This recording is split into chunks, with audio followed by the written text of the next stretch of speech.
back. I wanted to show you my interesting container garden. As some of you know, I created a new garden inside a fenced area to keep deer out, but also in beds because I had such a problem with invasive grass. But a lot of it is very experimental for me, and I'm just having the best time with it. I'm having some real victories, so I call it my victory garden. And I'd like to start off by, first of all, this is August, so we've got a lot going on here. This is my squash. And so what I've got in this first bed is these are all winter squash and a lot of dahlias with bees on. I'm real happy about that. But so these are my winter squash. I've got all sorts of squash that Norm and I really depend on this winter squash because we eat it throughout the winter. And so it's just so wonderful that it's thriving so well. The second bed is summer squash, and the last bed is pumpkins. So I've got a lot going on there. And then over here, these are cucumbers, and they're producing a lot of cucumbers. And if you notice, everything is in pots. These small gallon pots are probably the hardest to grow gardens in. They just need constant water and food all the time, but it's working. With my squash, everybody's in a 2 or 3 gallon pot. And you know, I want to tell you, most of the pots, even the wood that I framed out these pots with, they all came from, the wood came from roadside construction sites where I just stop and say, can I have that 2x4? Can I have that piece of lumber? And I just started bringing it out here and collecting it. I had to put down ground cloth because of the grass, and it's working pretty well. The pots came from different places, recycling centers. Secret Gardens are wonderful, supportive for me, and a lot of my soil comes from them. They gave me a lot of 3 gallon pots, so I'm real happy about that. Over here, I also have, so what I've done is to create a frame. I didn't have enough resources to get this dirt I wanted this year, but I had enough to put in pots. But the frames are important because they hold the pots together and they don't fall over. And you'll see that's really important with my corn crop. But right here, what I have is some of my favorite little trees that I'm growing for the farm. And this is hazelnuts right here. And they're doing really well. There's the ones, again, that are in the bigger pots are doing better. Everybody gets watered every day, and they get fed once a week. This is strawberries. Strawberries are doing really well. They're in pots, and there's a framed out bed. And these tall pieces right here on the ends allow me to add wood as I get it. So if I go to a construction site and somebody has some cedar siding or something, I can bring them in and add them to them. And I don't have to have all the resources right away. Also, I hurt my back last year, so I'm really creating this garden also to build it up so I don't have to bend over so much. And those end pieces allow me to have something to grab hold of. Also, they keep, as I'm moving the hose around, I don't have my drip set up this year. So I'm moving the hose around, and it keeps it from dragging across all my plants as I go around the corners. My tomatoes are doing, they look good, but they just have a lot of green tomatoes. Something happened with pollination, probably that late spring cold and rain we had, but they're huge. And I've got blueberries down there with some cabbages in it. They look pretty interesting too. Don't ask me why I put cabbages with blueberries, but it's thriving and I love it.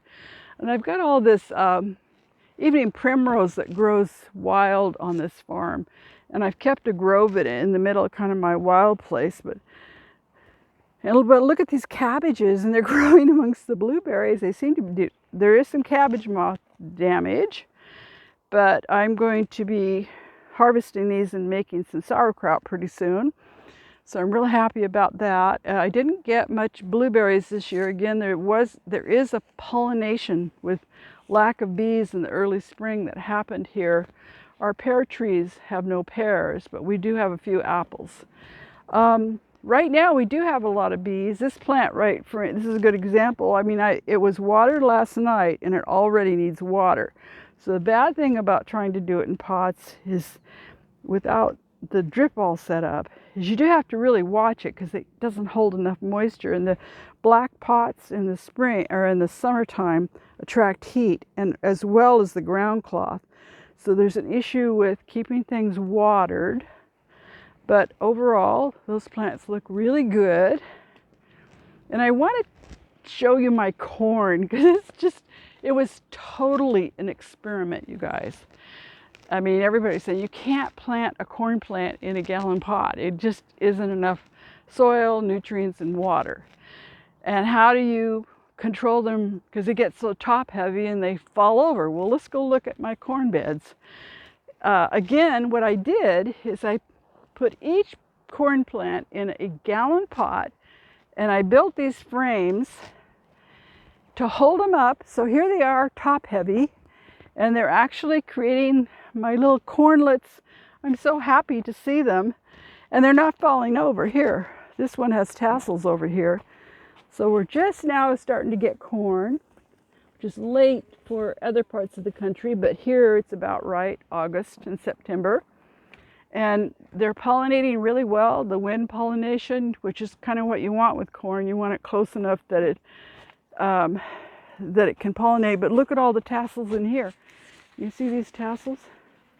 That's my corn coming on very fast.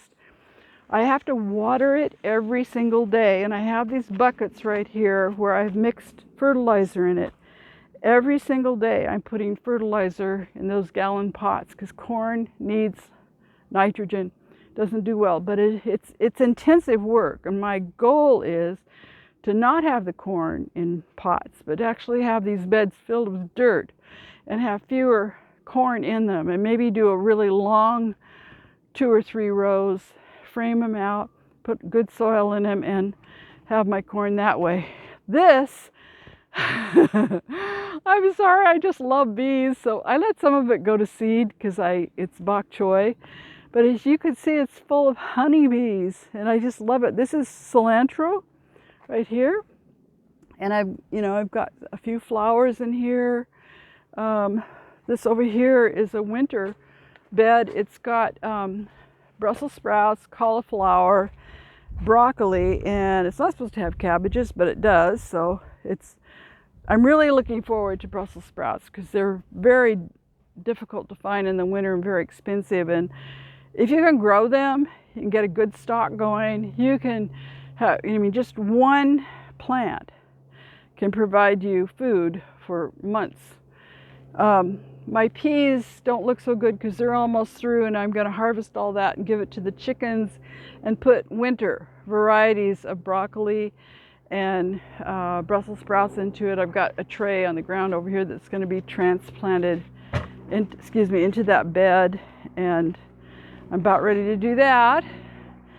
And as you can see, I have a very number of different kinds of pots around. I've got herbs in the back here, which I haven't had because the grass always kills perennials here. And this is great because I have plants started that I won't have to plant again. I've got rosemary and thyme.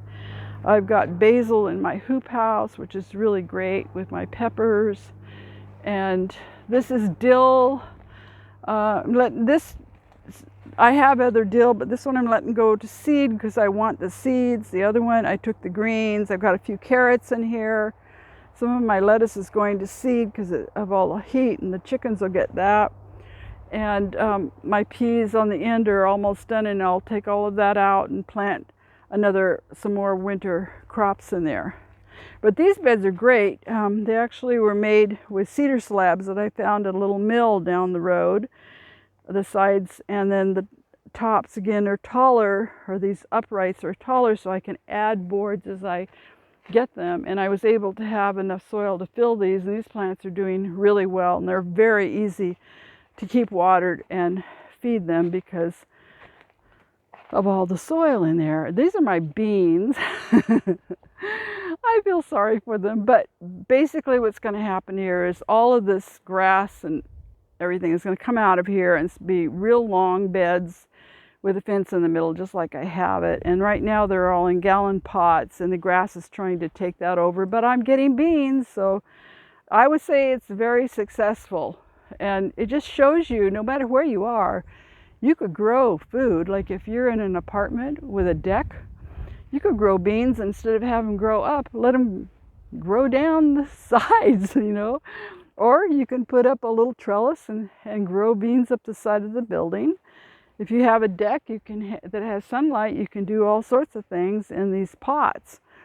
And I've just had such a great time this year with this experiment. Again, my dahlias did really well. They're all grown from seed because I didn't really have a lot of money to buy bulbs. And I got the seed from Johnny Seeds. It was probably 80 to 90% true where it germinated. And I just love what's happened. I'm going to be collecting seed now for these plants that have bloomed out and trade them with people. I've got some friends up in the San Juan Islands. They were going to trade me for some heirloom hollyhocks, and I just love it that we can trade these seeds back and forth. But isn't that great? I'm just having so many flowers. In the back there are some of my black elderberry plants that I harvested. If you turn around and look, there's a big plant in the back of my garden. And that's that black elderberry that I love. And I just take cuttings off of it and stick it in water, and it sprouts. And I stick them in pots, and I trade those for things too. I'm really trying hard not to spend money. I don't have a lot of money. So what I'm doing is developing relationships with people that I can trade with, to barter, to get the things that we need. And having flowers and herbs and hazelnuts and elderberries. Some of the seeds, the seeds that I've gotten from some of the better companies like Baker Creek that are organic, from my squash, I can replant them. I know that they have a hard time in terms of what they're going to turn out, but I've had pretty good luck with them. And so I do collect seeds on my pumpkins, my heirloom pumpkins, and some of my squash, my summer and winter squash.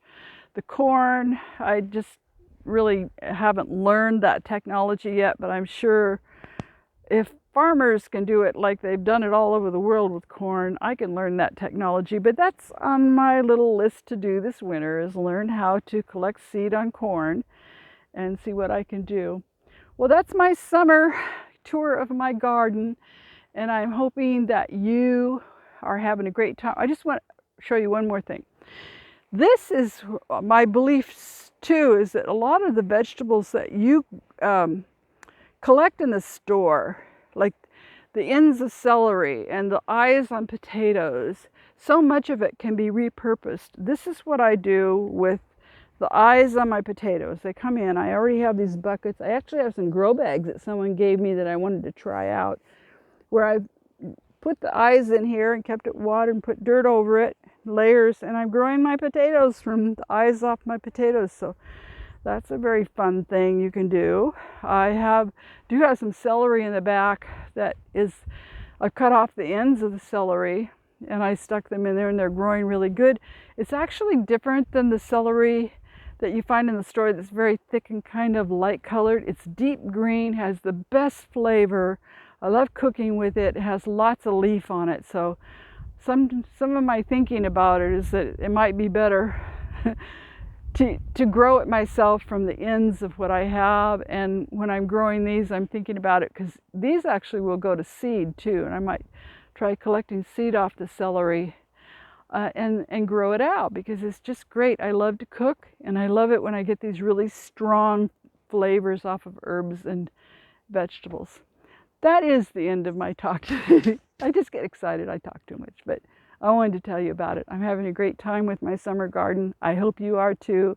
And just remember, wherever you are, whatever you have, do with what you can. Don't worry about spending a lot of money. I'm not spending a lot of money on this garden. I'm going to people and saying, I've got this to trade. Could I have those 2 pieces of lumber? I'll give you this potted dahlia or something else that I have to trade. And I'm getting a lot of people that are contributing to building this garden. And thank you for coming today, and I'll see you again.